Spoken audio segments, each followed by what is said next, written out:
Shock. I was quietly sitting with my 10-year-old granddaughter at my daughter's second wedding when she suddenly hugged me and whispered, "Grandpa, let's get out of here." She said she found out something very bad about Mom's new groom and opened my eyes. You won't believe what happened next. Before we continue, please subscribe to the channel and write in the comments what time it is where you are now.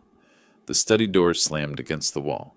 Nicholas stood there, my late wife's insurance papers in his meaty hands, the property deeds spread across my desk like he owned the place already. I froze in the doorway, watching him examine Margaret's death certificate with the intensity of an appraiser evaluating merchandise. "These documents are private." My voice came out steadier than my arthritic hands, which clenched despite the shooting pain. Nicholas didn't even look up. "Just getting familiar with the family assets, Horace. This house alone must be worth, what, 800,000? Prime Oak Park real estate." His fingers traced the deed's edges, leaving smudges on the pristine paper. Catherine's heels clicked down the hallway. She appeared beside me, immediately moving toward Nicholas, not me. "Dad, what's wrong now?" The question carried that familiar exhaustion, like I was the problem. Her new dress swished, silk, designer label visible, another gift from him. The engagement ring caught the light as she touched his arm, the diamond so large it looked fake. "Your father's upset I'm taking interest in family matters." Nicholas finally looked at me, his smile not reaching those calculating eyes. He moved to block the doorway, forcing me to squeeze past him to enter my own study. The overwhelming cologne couldn't mask something else.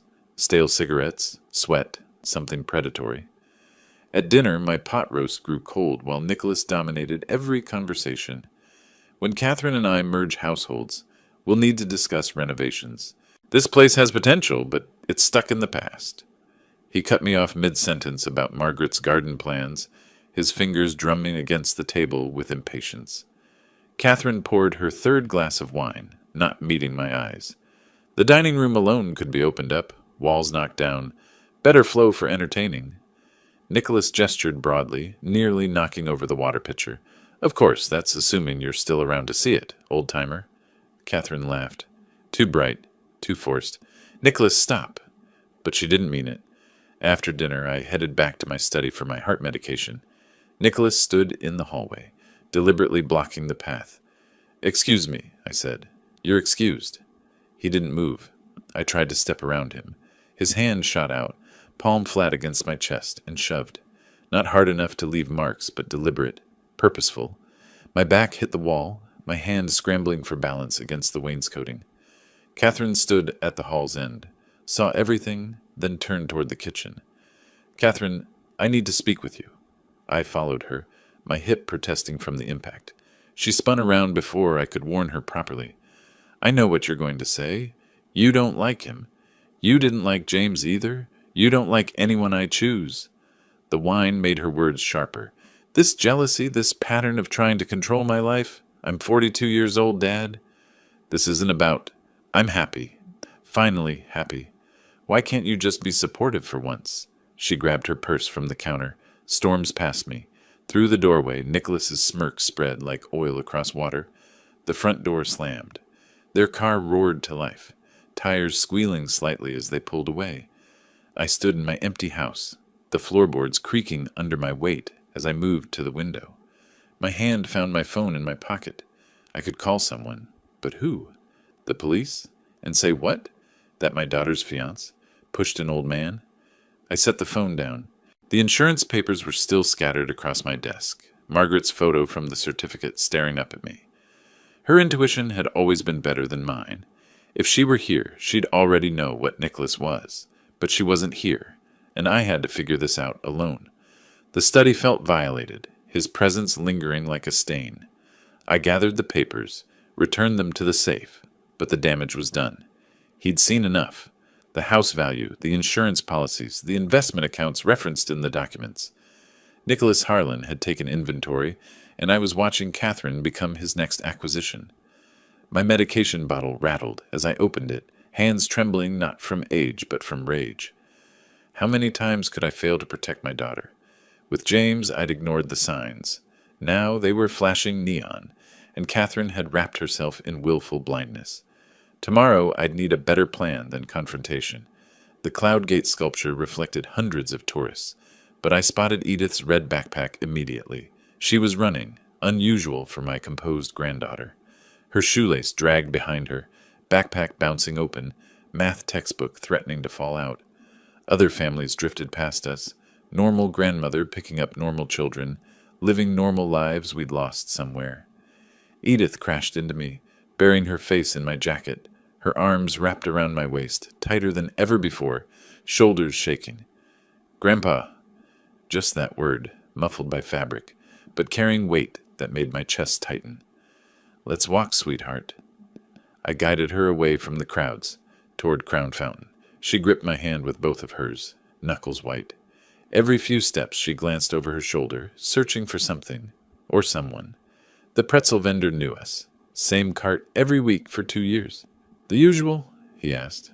I nodded, paid, but Edith barely touched her favorite snack.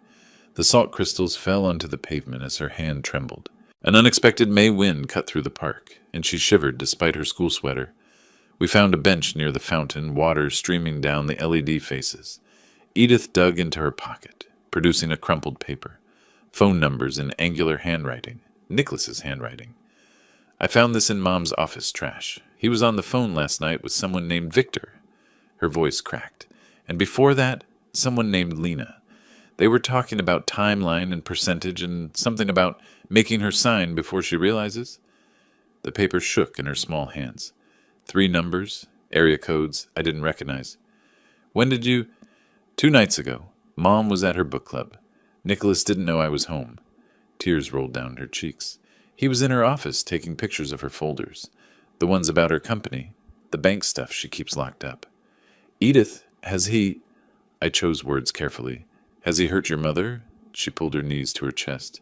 "He grabbed her wrist last week, during an argument about selling the house. I saw through the door crack. Mom had bruises the next day, but told me she bumped into something." Her voice dropped to a whisper. "He talks different when she leaves the room. Mean, like we're problems to solve." The fountain's crowd cheered as water splashed down. Normal joy that felt obscene against Edith's tears. I handed her my handkerchief, the same one I'd carried since Margaret died, soft from years of washing. "He searches her things. I've seen him 3 times now. And there are calls late at night. Mom cries after, but pretends she's fine at breakfast." Edith wiped her nose. "Last night I heard him say something about, 'The old man's house will cover the rest.'" My spine straightened. "The rest of what?" "Grandpa, you have to protect us. Mom won't listen to me. She says I'm imagining things, that I don't understand adult relationships." She grabbed my hand again. "But I understand when someone's being hurt. I understand when someone's planning something bad. I promise you, Edith, I'll protect you both." The words came out solid, certain, even as my mind raced through possibilities. "Can you stay with me tonight? Please." So quiet I barely heard it over the fountain. We walked toward the parking lot, her hand still in mine. I texted Catherine, "Edith's spending the night. School project?" No response. Above us, clouds gathered, threatening rain that would match the storm building in my chest. In the car, Edith fell asleep almost immediately, exhausted from carrying adult fears in a child's heart. The paper with phone numbers burned in my pocket. Victor, Lena. Were they family? Associates? I'd find out. My granddaughter had been collecting evidence in her 10-year-old way, protecting her mother despite Catherine's blindness. Now it was my turn. Rain began as we reached Oak Park, droplets racing down the windshield like Edith's tears. She stirred, but didn't wake, mumbling something about keeping Mommy safe. I'd failed Catherine once with James. This time would be different. This time I had warning. This time I had proof. Nicholas Harlan had made a mistake. He'd frightened a child, and that child had told someone who'd spent 40 years in construction, where problems got solved with careful planning and solid foundations. Red light stretched forever at North Avenue. Edith slept in the back seat, her breathing steady. The color triggered memory, Catherine's bouquet roses, deep red against white silk, that June afternoon 7 years ago. The church on Washington Street materialized in my mind, and I was there again, in the bride's room, watching my daughter transform into someone's wife. Catherine's hand shook as I adjusted her veil. "Do I look okay, Dad?" The question of a little girl playing dress-up, not a 35-year-old woman about to marry. Through the door crack, James paced the hallway, phone pressed to his ear, gesturing animatedly at someone I couldn't hear. "You look beautiful, Katie." Her childhood nickname slipped out. She smiled, but her fingers worried at the bouquet stems, shredding leaves onto the carpet.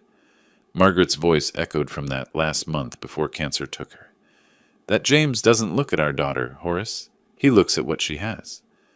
I'd been organizing her medications, dismissing concerns as morphine-induced paranoia.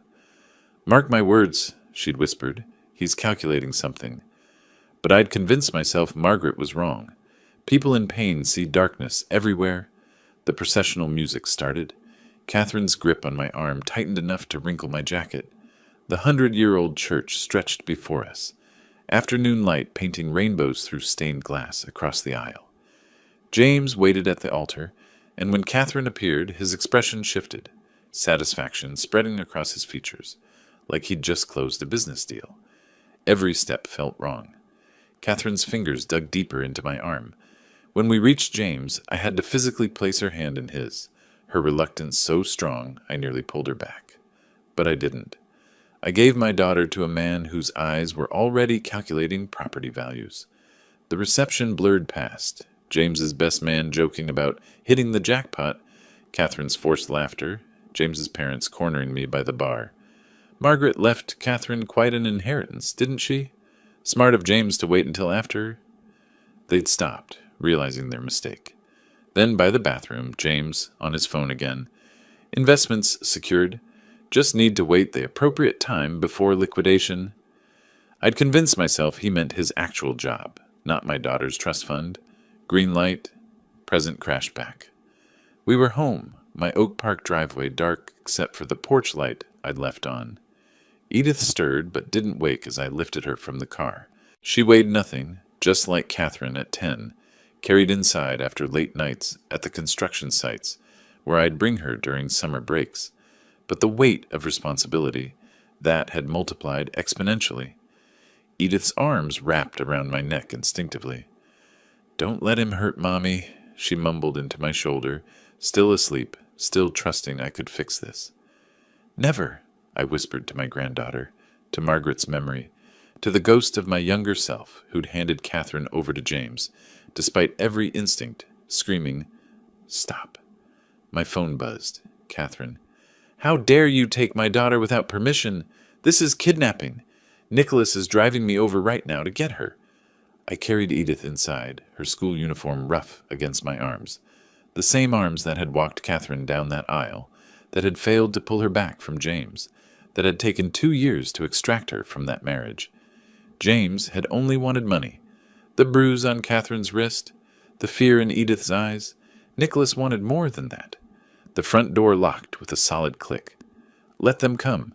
This time, I wouldn't hand over anything.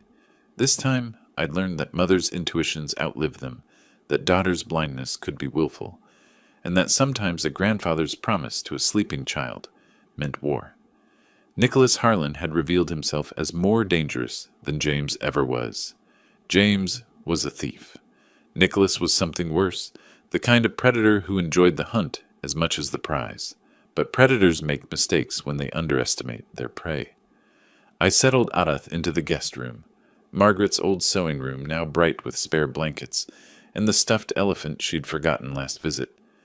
My phone buzzed again. They were 5 minutes away. Time to prepare for a different kind of storm.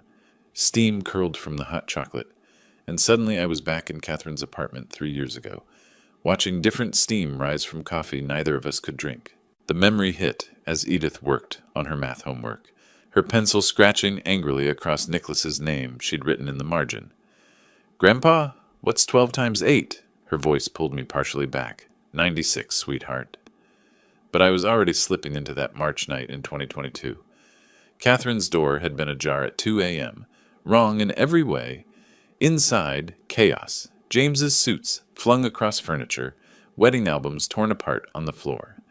Catherine sat in the wreckage, her face swollen from crying. 7-year-old Edith crouched behind the couch, teddy bear pressed to her chest, trying to disappear. Mom won't stop crying, present-day Edith said, abandoning her homework entirely. Will she cry again like last time? Last time. The words pulled me between timelines. In 2022, I'd spent hours folding James's clothes while Catherine raged about trust funds emptied, jewelry stolen, even gifts from Margaret gone. Little Edith had helped, placing shoes in boxes with heartbreaking precision, asking why Daddy took her favorite book but left all her drawings behind. Now, older Edith stood at the bathroom sink. Toothbrush paused mid-stroke. He's planning something worse than Daddy did, isn't he? I couldn't lie to those eyes. Margaret's eyes, somehow. We'll protect Mom. The legal documents James had left in 2022, marked with sticky notes about asset division, had shown his calculated cruelty.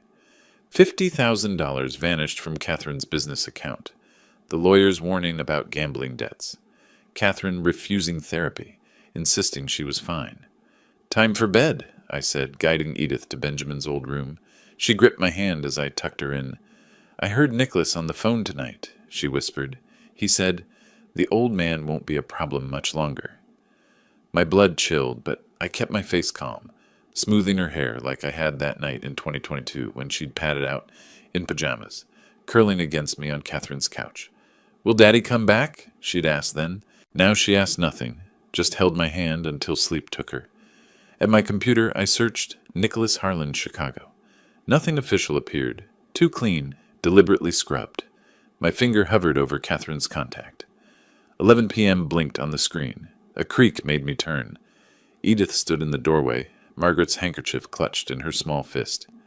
Grandpa, I remembered something else. Victor and Lena, I heard Nicholas say they're his brother and sister, and they've done this before. You're poisoning her mind against him.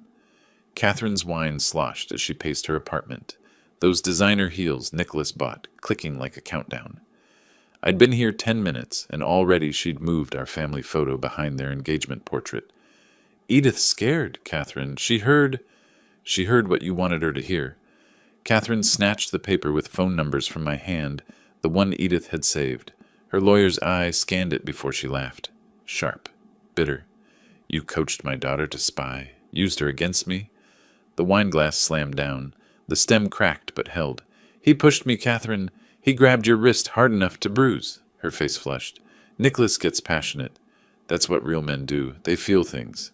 Not everyone processes emotion by building walls and staying silent like you did when Mom died. The accusation stung because it was partially true, but this wasn't about my grief. Your mother would have seen through him immediately. Don't. Catherine's voice went deadly quiet. Don't you dare invoke her. You opposed James, opposed my career, opposed everything.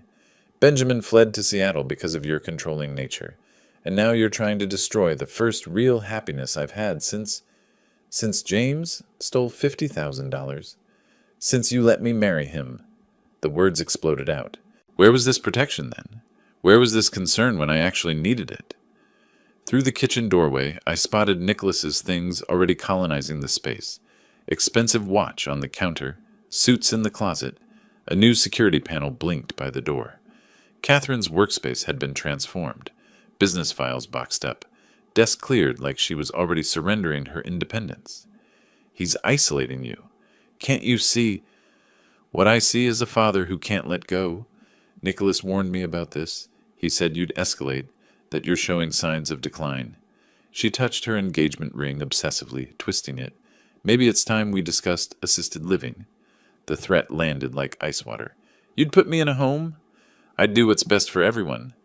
She moved to the door, and I saw building security in the hallway watching. Choose, Dad. Come to the wedding and be supportive, or never see Edith again. She ripped the paper into pieces, throwing them at me. They fluttered down like snow, like the fragments of her first wedding photos 3 years ago. In the elevator, security escorted me out. My phone buzzed. Unknown number. Stop interfering, old man, or accidents happen. The elevator doors closed on my reflection. An old man clutching paper scraps, looking exactly as helpless as Nicholas wanted me to appear. But looking helpless and being helpless were different things entirely. Edith's flower girl dress was too tight around her shoulders. Catherine hadn't noticed she'd grown. In the Palmer House hotel bathroom, I adjusted the sash while she stared at the mirror with hollow eyes. I don't want to carry the flowers. She crushed a rose petal between her fingers, watching it bruise. Through the door, Nicholas's laugh boomed across the lobby. 2 weeks had passed since his threat, and I'd chosen to attend, not from fear, but strategy. Sometimes you had to walk into the trap to spring it. The hallway teemed with uncomfortable relatives.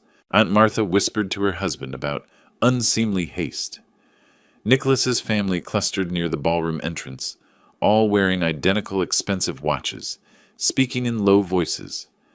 Victor and Lana flanked the doorway like sentries, their resemblance to Nicholas unmistakable now. Incompetent fossil, Nicholas's voice carried as he berated an elderly server who'd brushed his shoulder. This is a private event, not a retirement home activity. Guests pretended not to notice. Catherine materialized in the doorway, radiant in white but gaunt underneath. She laughed at Nicholas's cruelty, nervous, automatic. Our eyes met for a heartbeat before she turned away. The ceremony unfolded like a fever dream. Edith scattered petals mechanically while Nicholas checked his phone at the altar. The minister spoke about trust and honesty while my jaw ached from clenching. Catherine's voice wavered during vows. Nicholas emphasized sharing everything we have with a predator's smile. Their kiss was aggressive, possessive. Catherine's eyes squeezed shut like she was enduring it. At cocktail hour, Nicholas double-fisted drinks, voice growing louder with each glass. Red wine splashed across Aunt Martha's dress, clearly deliberate despite Nicholas's smirk. "Should watch where you're standing," he said, not even pretending to apologize. Edith pressed against my side. "Grandpa, I saw him put papers in Mom's purse earlier when she was getting ready." In the corner, Nicholas huddled with Victor and Lena, pulling documents from his jacket. I drifted toward a flower arrangement, catching fragments. "Monday morning, bank transfer, custody papers ready." Victor's nervous foot tapped. "What about the old man problem?" Nicholas laughed.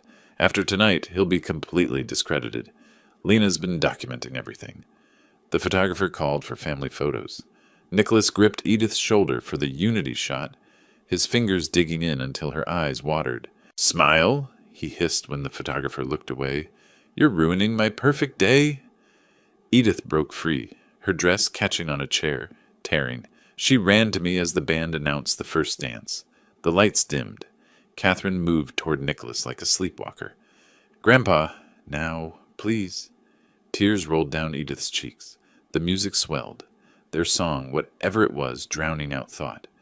But in the shadows behind the gift table, I saw Lena photographing us, documenting an old man and crying child, building a case. Edith pulled me toward the service corridor, away from the music. We needed to move. Now. Edith's torn dress caught on another chair as she dragged me through the crowd. Wedding guests parted, confused, as a flower girl pulled her grandfather past the kitchen doors. Staff members glanced up from their trays. The reception music faded with each step deeper into the service corridor. She finally stopped, near an emergency exit, its red glow painting her tear-stained face crimson. Petals from her basket littered our path like breadcrumbs. My knees protested as I knelt to her height, but her trembling made the pain irrelevant. "In the bathroom," her words tumbled out in fragments. I was hiding in the stall because my stomach hurt, and Uncle Victor came in with Nicholas. Her small hands recreated the scene, showing how she'd pulled her feet up. They didn't know I was there. My engineering mind began assembling pieces. What did they say? "Monday morning, 9 o'clock. Mom has to sign something at a bank." She pulled crumpled paper from her dress pocket. Nicholas's handwriting. Numbers, routing codes, dates. He said something about foster care. That means I'd go away, doesn't it? Like Sarah from school when her parents... No. I kept my voice steady despite my spiking blood pressure. That won't happen.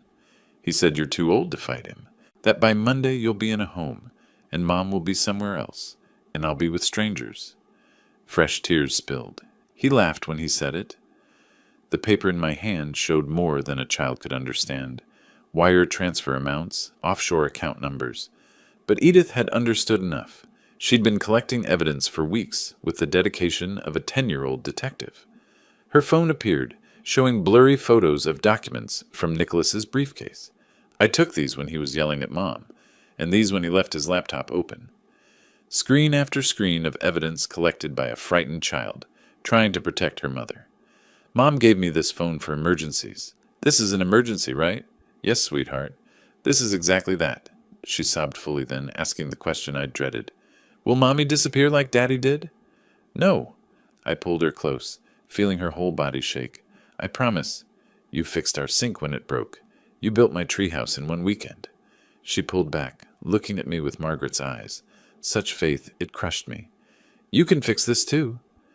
Nicholas's laughter boomed from the reception. Edith flinched, pressing closer. My phone showed 4:42 p.m.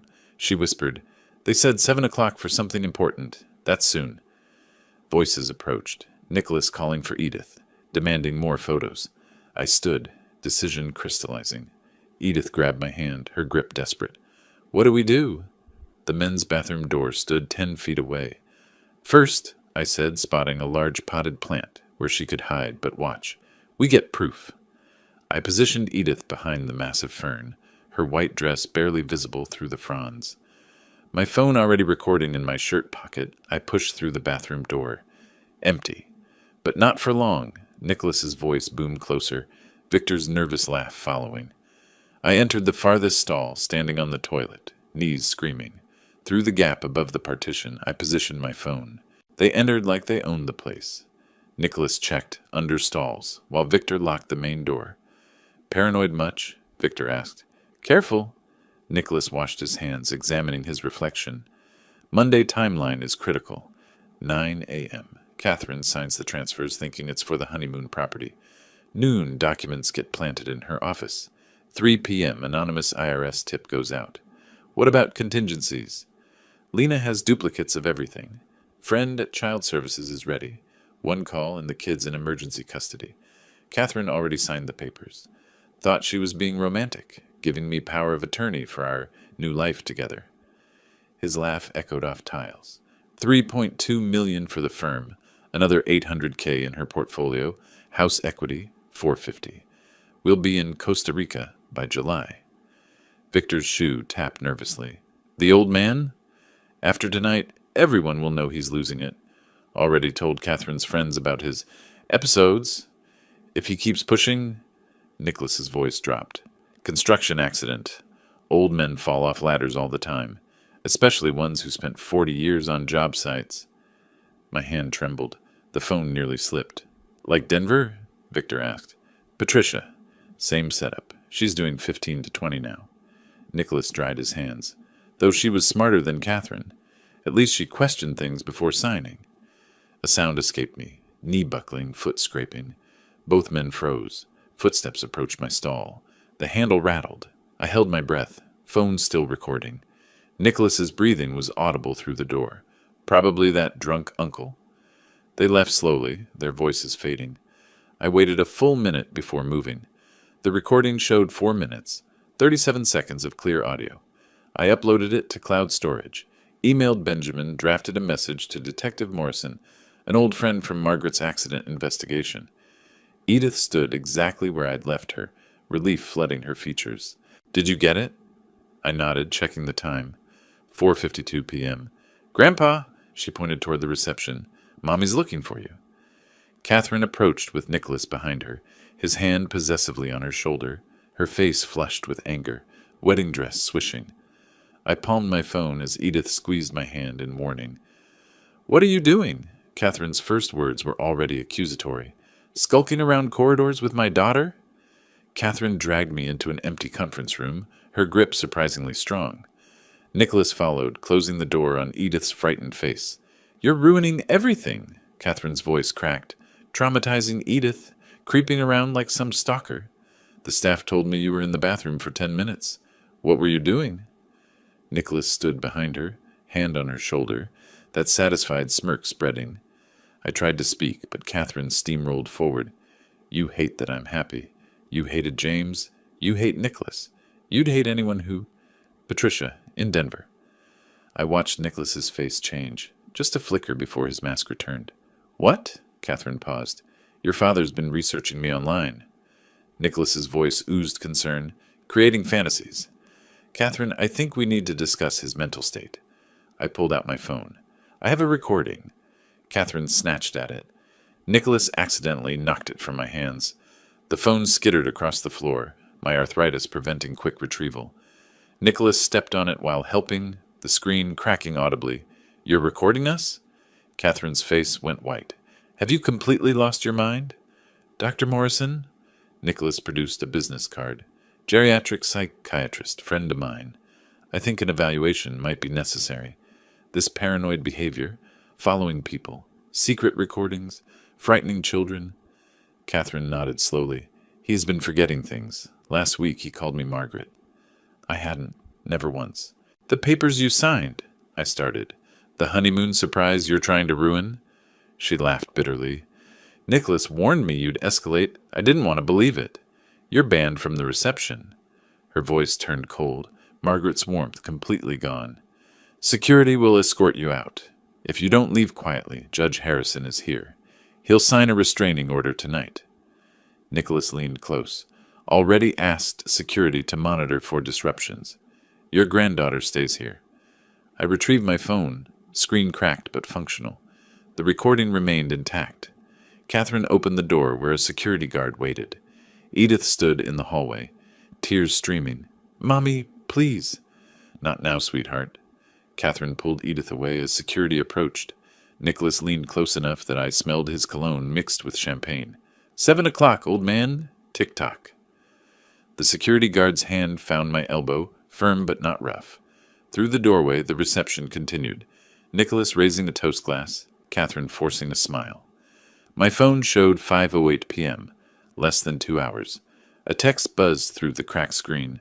"Unknown number? Nice try." The exit door loomed, but something caught my eye. The DJ booth, temporarily abandoned during dinner service. The laptop glowing, connected to the speaker system. The guard pushed the exit door open. Cool evening air hit my face, but my mind was already forming a plan. My hands found the mixer board with an engineer's certainty. 22 minutes circling through service corridors, and now the DJ's break gave me 3 minutes, maybe 4. The auxiliary cable clicked into my cracked phone's port. Master volume at 70%. Wireless microphone battery full. Guests noticed me but assumed authority. Confidence is its own credential. Catherine slow danced with Nicholas, her head on his shoulder, oblivious. By the dessert table, Edith's eyes found mine, hope flickering through tears. The feedback squeal cut through conversations. Perfect. "Ladies and gentlemen, forgive the interruption." My voice filled the ballroom. Nicholas spun, his face draining to paper white.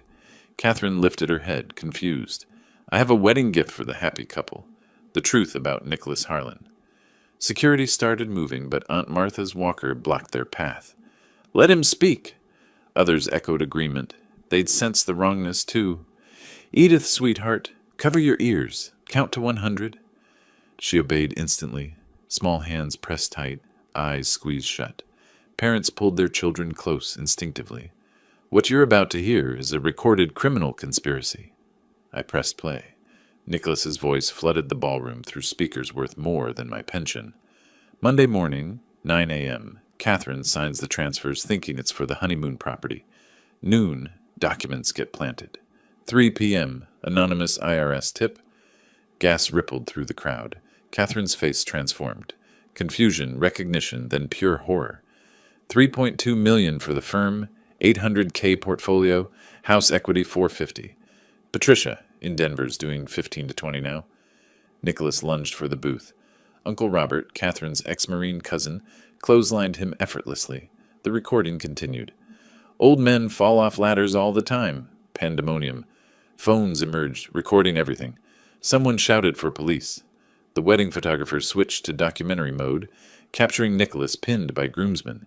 Victor tried fleeing but hit a wall of wedding guests. Lena froze, mascara streaming. "It's edited!" Nicholas screamed. "Deep fakes! This is a setup!" Victor cracked. "Just stop, Nick. It's over. It's all over." Catherine approached me slowly, her wedding dress trailing like defeat. She pulled papers from her purse, the ones Nicholas had her sign, really reading them now. Power of attorney, asset transfer authorizations, blank documents with her signature. "You were going to destroy me?" Her voice carried in the sudden silence. "Take my daughter? Everything?" Nicholas reached for her. She backed away, revulsion replacing love. I was saving you both, I said simply. The first siren wailed outside. Nicholas's fist stopped mid-swing as 5 groomsmen grabbed him simultaneously. Professional restraint, like they'd waited for this. His Armani tore at the shoulder as he struggled. Just hold him steady, boys, Uncle Robert directed, calm as morning coffee. Victor tried reaching his brother, but Aunt Martha planted her walker firmly. Sit down, young man. The authorities will sort this out. Lena sobbed in a chair, her elaborate makeup creating dark rivers down her cheeks. Wedding guests formed a human wall, not aggressive, just impassable. Catherine grabbed her bouquet and hurled it at Nicholas. Then her ring, yanking so hard it scraped skin, leaving a red mark. 3 years recovering from James, and you're worse. You had my passwords, my signatures on blank papers. My trust, the slap echoed. The groomsmen let her through for that one moment. Nicholas's cheek reddened immediately. I'm documenting everything, the wedding photographer announced, camera clicking rapidly. A guest stepped forward. I'm an attorney. I'll witness any statements. Another man produced a badge. FBI, off duty. The Patricia Denver case is federal. We've been looking for connected cases. Nicholas's face at FBI was worth the entire horrible day.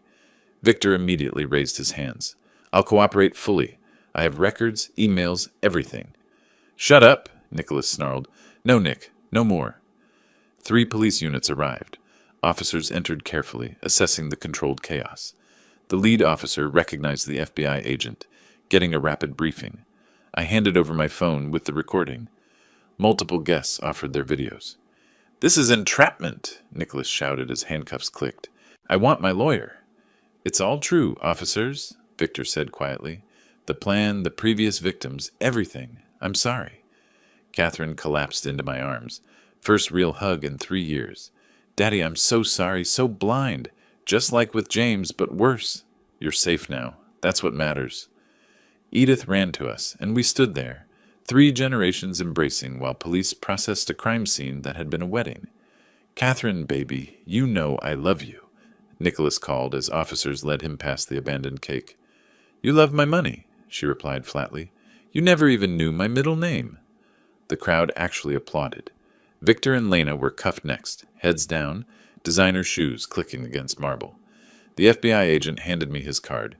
Patricia sends her thanks from federal prison. She heard rumors about another attempt. You've helped multiple victims today. Police cars pulled away, lights painting the ballroom in alternating red and blue. Catherine surveyed the wreckage, overturned chairs, scattered flowers, an untouched feast. What do I do now? I took her hand. Edith took the other. Now we go home. We walked out past confused staff, leaving the ruins of a lie behind. We sat on the same bench where Edith had first warned me, still in our formal clothes but disheveled. The Crown Fountain misted in the evening breeze while normal families lived normal lives around our extraordinary collapse. Strawberry ice cream dripped down Edith's chin as she swung her legs, dress torn but spirit intact.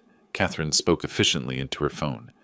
Cancel everything. The honeymoon, the name change, all joint accounts. Yes, I'm certain. Grandpa, you're like the detective in my books, Edith announced. Except better because you're real. You gathered clues and saved everyone. You saved everyone, I corrected. You told the truth when nobody else would listen. Catherine ended her call, watching us. For the first time in years, she really saw us. The relationship she'd nearly destroyed. The father she'd pushed away. The daughter who'd fought for her. I knew something was wrong. Her voice came out raw. After James, I couldn't face another failure. So I gave Nicholas everything, passwords, access, trust, because fighting felt harder than surrendering. She wasn't asking forgiveness, just stating truth. I didn't offer empty comfort, just presence. The business is safe since he never got his Monday chance. Insurance will cover the legal fees. We'll have to testify, but Victor's cooperating fully. Lena, too. She attempted a smile. Edith, you can definitely wear your flower girl dress for Halloween. Can we have Sunday dinners? Edith asked suddenly. All 3 of us? Real family stuff, not pretend? Every Sunday, Catherine promised. And Grandpa will teach me more detective skills. If you'll teach me to pay attention, Catherine replied. The sun set over Lake Michigan, painting the water gold. Other families headed home, but we stayed. Edith fell asleep against my shoulder, exhausted from being brave. Catherine reached across her to squeeze my hand. Thank you for not giving up on us. Never could, never will. The city lights began twinkling. 3 generations on a bench, wedding clothes ruined, makeup smeared, hair destroyed, but together. Edith's sticky fingerprints linked us. Ice cream evidence of normal life returning. Not happily ever after, but honestly forward. Margaret would be proud. The fountain's mist caught the last sunlight, creating tiny rainbows. Sometimes the most beautiful things come after storms. Sometimes families are rebuilt from truth instead of pretense. Sometimes an old man's stubbornness saves everything. Edith stirred, mumbling about detective lessons. Catherine laughed. First genuine laugh in months. I held them both, my girls, my reasons for fighting. Tomorrow would bring lawyers and testimony and consequence. Tonight, we had ice cream and honesty and each other. It was enough. It was everything. If you like this story, please like this video, subscribe to the channel, and share your impressions of this story in the comments. To listen to the next story, click on the box on the left. Thank you for watching.